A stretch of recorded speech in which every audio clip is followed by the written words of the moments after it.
Good morning po sa lahat. Isa pang muli yugto ng ating daily Bible Blessings.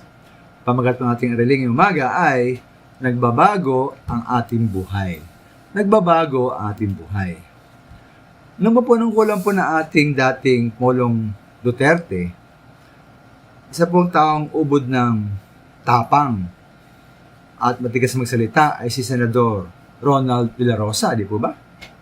Kaya marahil po, may palayaw siyang bato dahil sa kanyang tigas at tapang.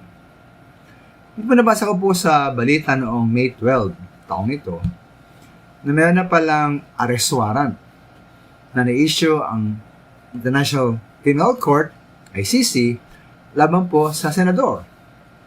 At umano'y sinubukan ng mga tao mula sa National Bureau of Investigation o NBI na ma-implement ang ICC arrest warrant laban po sa senador na ito, kay Bato. At yun nga, may video pa na siya ay hinahabol daw ng mga taga-NBI. At sa ngayon po, May 12, tila Senador De La Rosa ay nasa umanong protective custody po ng Senado. Pero naman na lumaon, tapos na May 12, siya po niya alam kung nasaan na, no?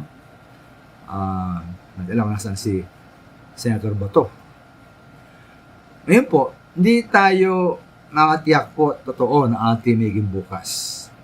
Ang dating Pangulong Duterte, na siya po ay dating pinakamakapangyarihan na leader po ng ating bansa, ay ngayon nilitis na ng ICC at napakalimitado na ang kanyang kalayaan.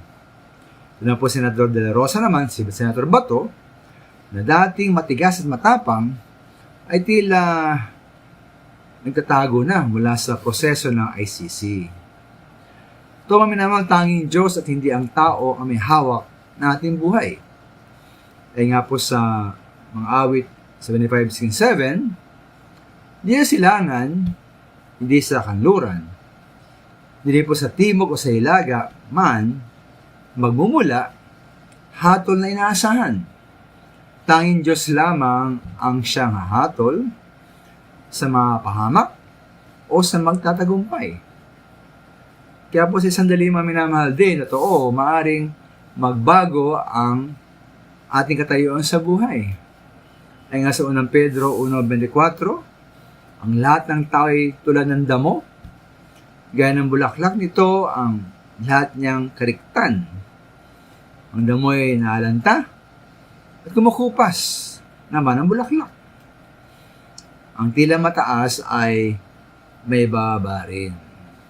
Kailangan tayo po yung magpakumbaba, tayo magpasakop po sa ating makapangyarihang Diyos. Maraming salamat po.